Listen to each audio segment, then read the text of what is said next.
साथ संगत जी बड़े प्रेम से कहना धन निरंकार जी। मैं कौन हूँ, मैं कौन हूँ, छोटी सी दुनिया बड़ा सवाल। मैं क्या जानूं अपने भीतर का हाल, मैं क्या जानूं अपने भीतर का हाल।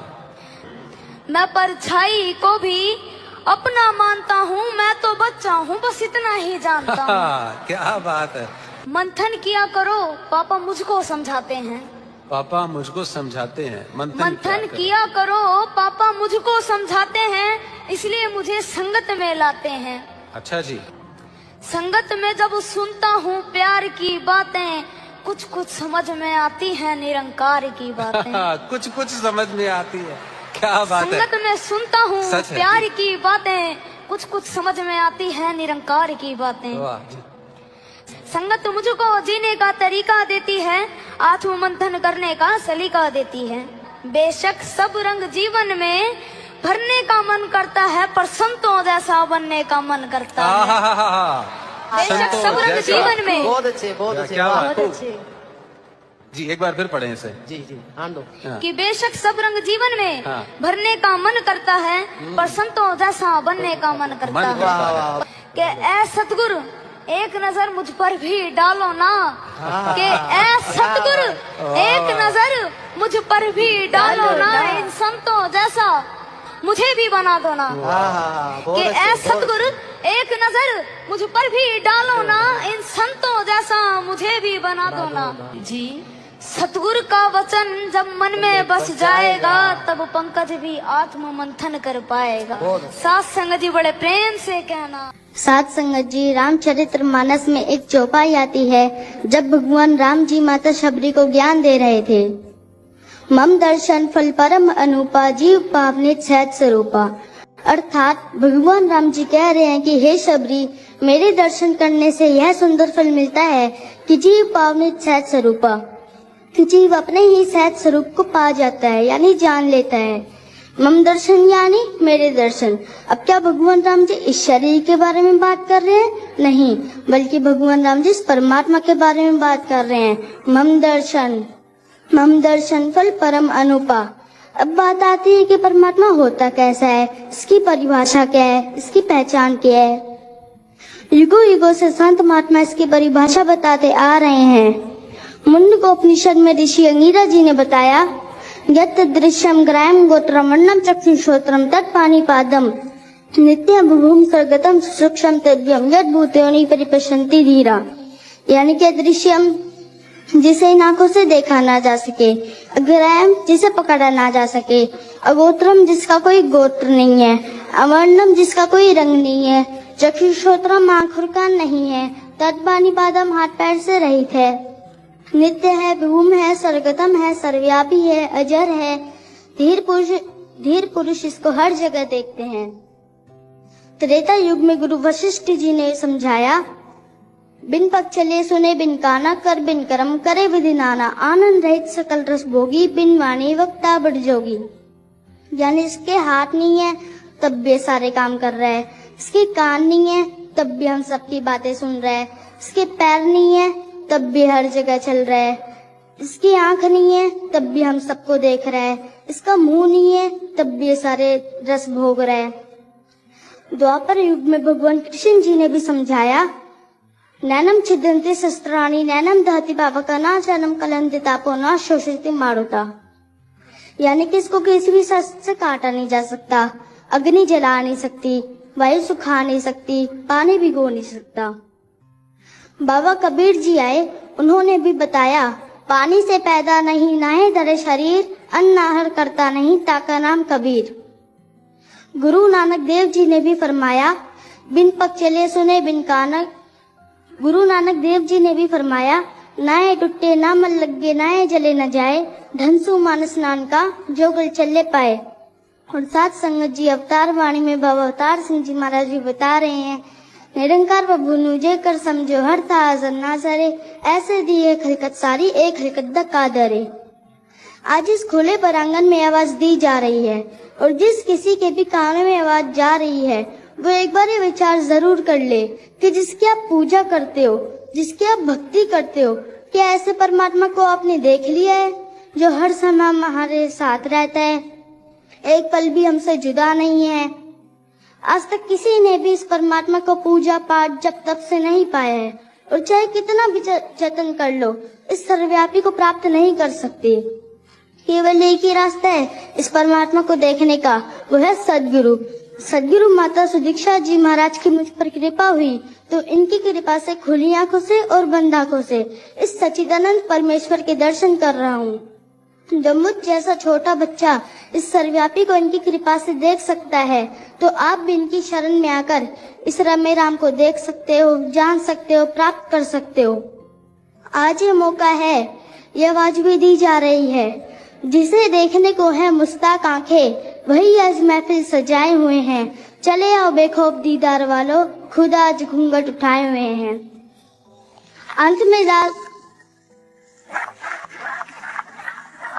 अंत में दास यही अरदास करेगा, सदगुरु माता जी और सत्कार योगराज पिताजी के चरणों में सेवा, सिमरन और सत्संग करते हुए इस जीवन को परोपकार में लगाते रहें। और हे भगवान, आपने मुझ पर कृपा की, इस निरंकार की गोद में बिठाया, आपका बहुत बहुत शुक्रिया। एक अर्जी और है आपके चरणों में, साकार प्रभु की गोद में बैठने की। अरदास प्रार्थना कबूल करना जी। साथ कहना जी, प्यार से कहना धन।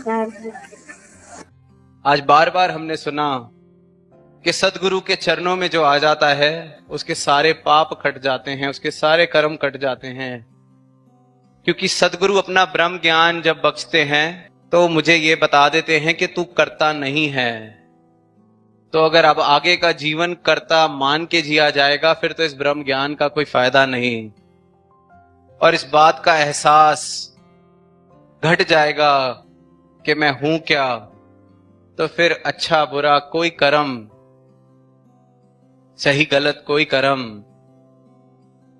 मेरे सही गलत की परिभाषा भी फिर मेरी अपनी नहीं, फिर जो सतगुरु ने कह दिया।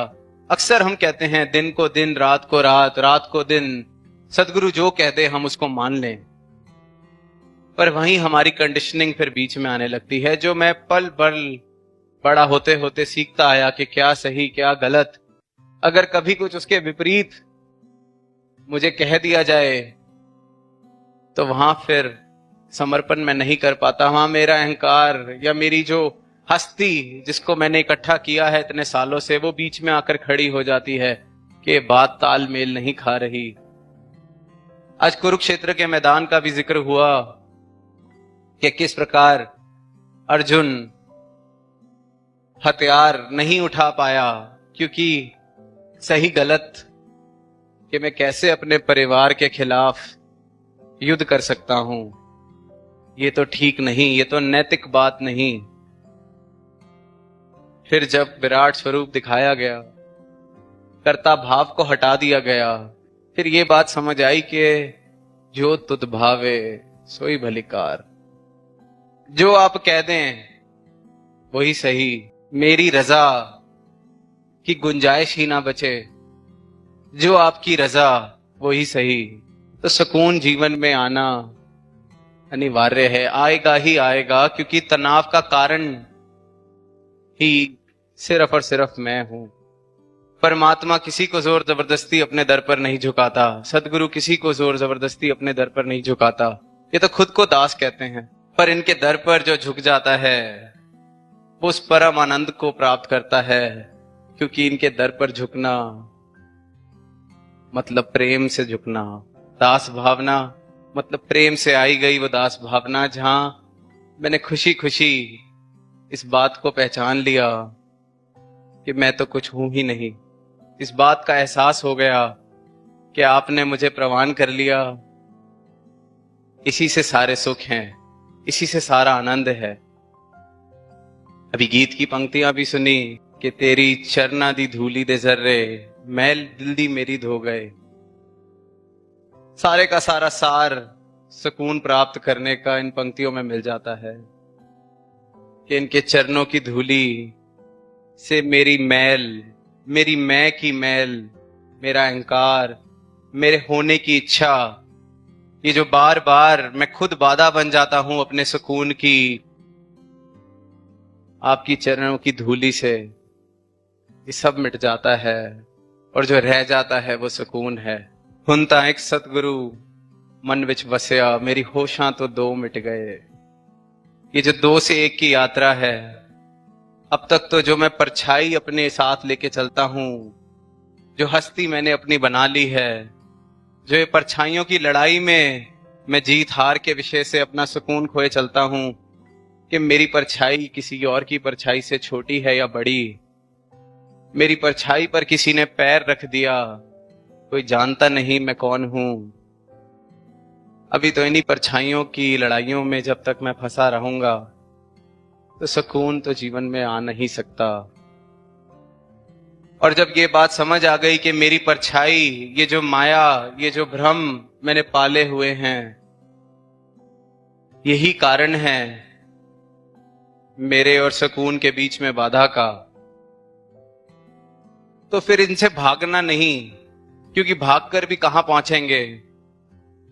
कहीं पढ़ा दास ने कि कोई इंसान, उसको अपनी परछाई से ही फोबिया हो गया, एक डर बैठ गया अपनी परछाई से, तो ताउम्र भागता रहा और भागता भागता ही प्राण छोड़ दिए।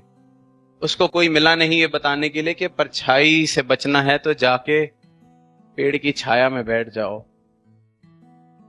और ये जो माया रूपी परछाई हमने अपनी भ्रमों की, अहंकार की, जो कल सदगुरु ने कहा कि इकट्ठा करने में तो पूरी उम्र लगती है, पूरी उम्र से बनाई गई परछाई इतनी बड़ी जो मैं लेके चल रहा हूं, तो वो जो इनकी दो तलियों का ज्ञान है।